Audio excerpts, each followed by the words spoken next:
Hello, I'm Dr. Eileen Hale, the COO of TTELT, a project of educators worldwide. And this month, we're going to be talking about everyone's favorite topic, assessments. Yes, we have a special guest with us tonight, Renuka Karunaratne. She's joining us from Florida to talk to us about assessments. Her topic today is called Beyond Exit Slips. Welcome, Renuka. So glad to have you with us today.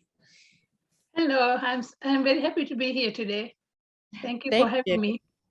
Renuka is originally from Sri Lanka, but she studied and is now working at the University of South Florida, as well as working as a virtual fellow in the Ukraine.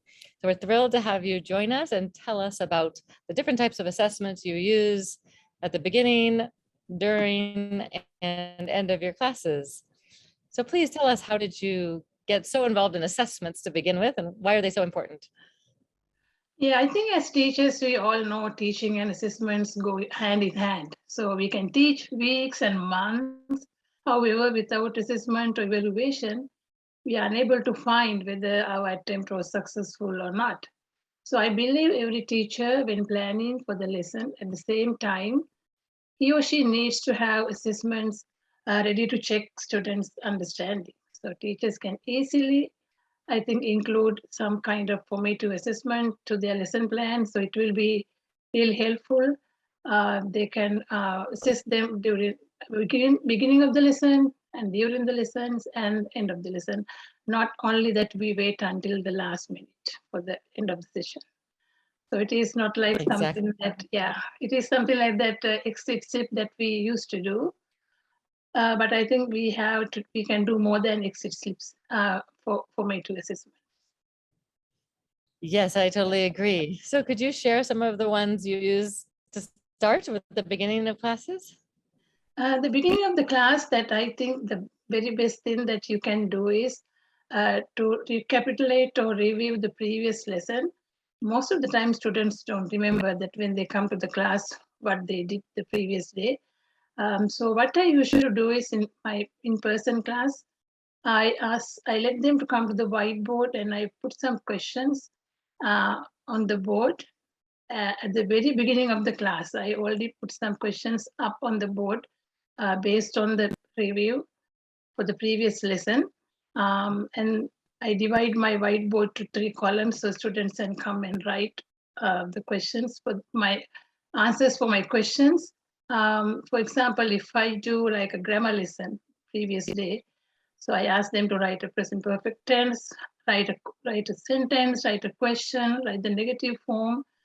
So students can spend some time and write sentences.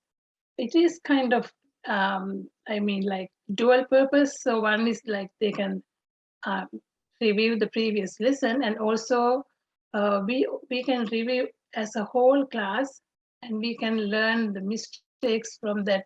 They did grammar mistakes, the spelling mistakes, or those kind of things that the students can visually learn from each other.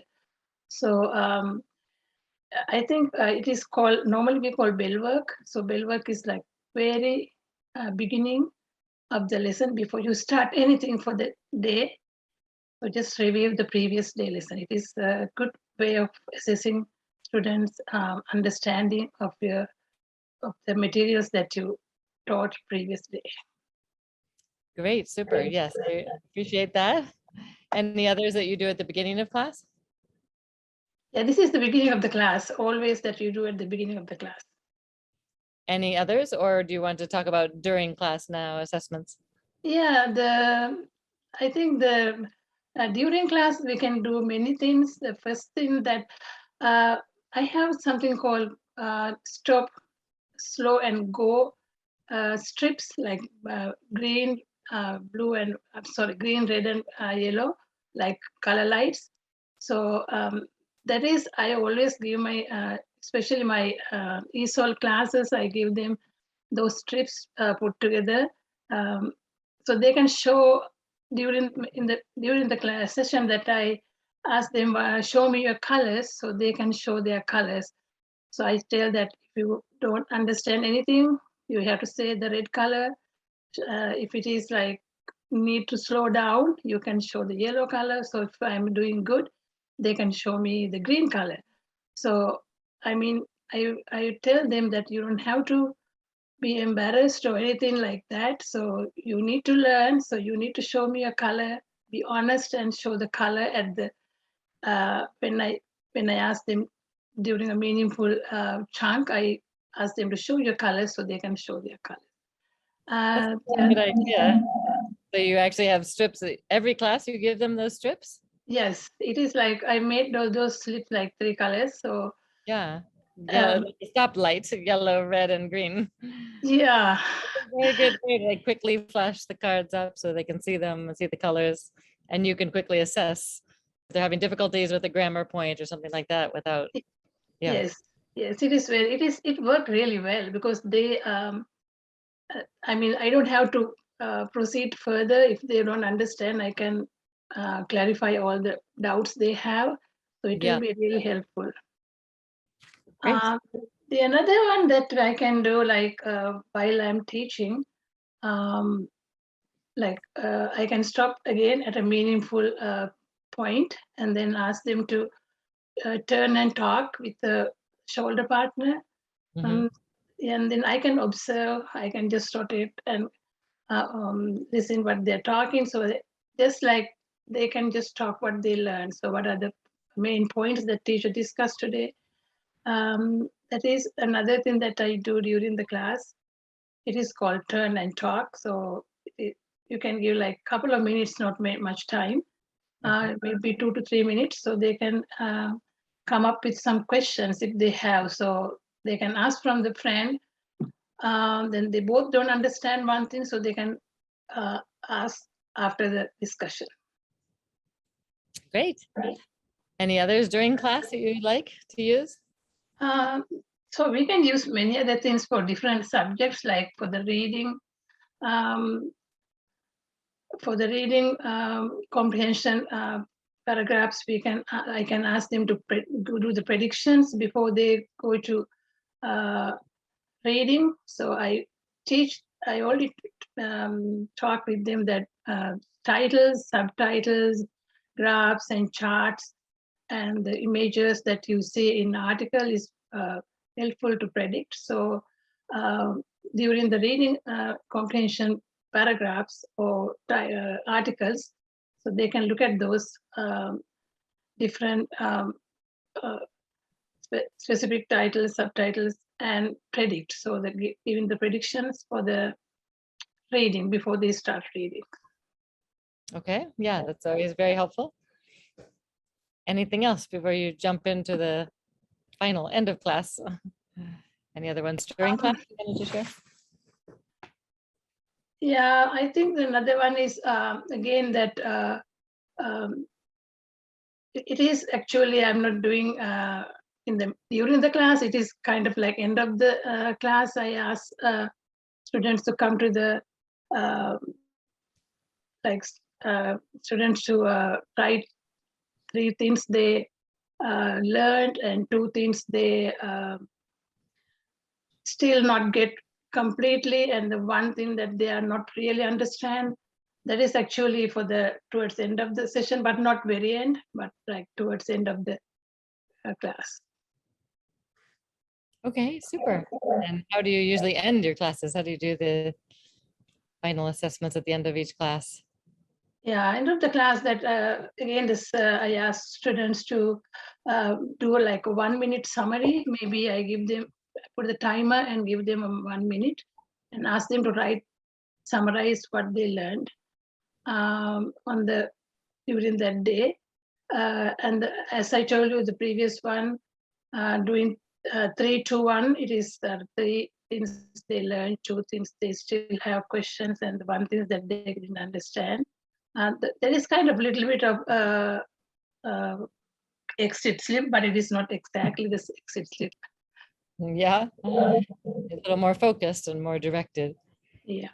Do you find that they do that every time? You've got them used to doing that routine? Yeah, it is a routine. Like this is the thing that you need to start all things like from day one. It should be constant. If you don't do it, like one day, they just give up. So you have to be very constant and do it continuously and start from the day one. And you need to tell them these are the expectations, and they know that it is the beginning of the class. There's a Bellwork, and during the class they have those kind of turn and talk, and Right. then they show their colors, all these things that need to get used to, and they need to do it every day, otherwise they won't do it. I tried it. If I miss 1 or 2 days, then they don't do it. It should be very constant and continuous evaluation. Yeah. Like anything in life, we have to continually repeat it to have it become routine. Yeah. Yeah, it's like a routine. Yeah. Any final ones you wanted to share that we might have not had a chance to share, or final tips you have for our listeners? Yeah, I mean, this formative assessment you can use for any age group, any level. There's no specific level or specific age group, because it is teaching and assessment is, as I told in the beginning, it goes hand in hand. So you can use it throughout the unit. You can use it at the beginning. You can use during and end of the lesson.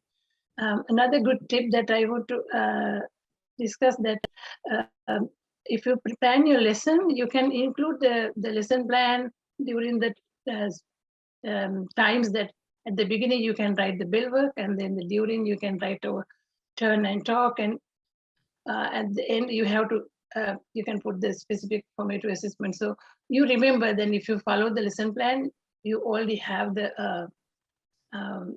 specific Outline. formative assessments in the lesson plan. Another thing that uh, it is very helpful, that you will see that how students engage with the uh, activity that you do the day. Do not wait until end of the lesson to assess your students, because you to check understanding. It helps you to check understanding of student learning. It helps to make decisions about current and future instruction, and it helps to discover the rate at which students are learning. So to learn the current knowledge for students, and it is always helpful that you can gauge how much they know, and then you can slow down or you can stop before you proceed, and then you will have a big problem at the end. So Right. Helps you with the scaffolding, yeah, of the yeah, lesson. That's great. Well, we really appreciate all your tips. I really like the one, even the colored strips. That'll be fun. I'm going to try that in my class. The red, green, and yellow yeah. for checking understanding. Yes. So thank you so much for your time and sharing these tips with us. And we would love to have you join us in the future and hope to meet you in Florida one day. So thanks for being a part of our podcast. Thank you very much for having me. I'm really happy to be here today. Okay. Have a wonderful rest of your day. Thanks. Thank you. You too. Follow us on our website, ttelt.org, for prior and new upcoming podcasts, our Facebook TTELT group, Instagram at t.ttelt, and Twitter at TTELT1. Thanks for joining us today.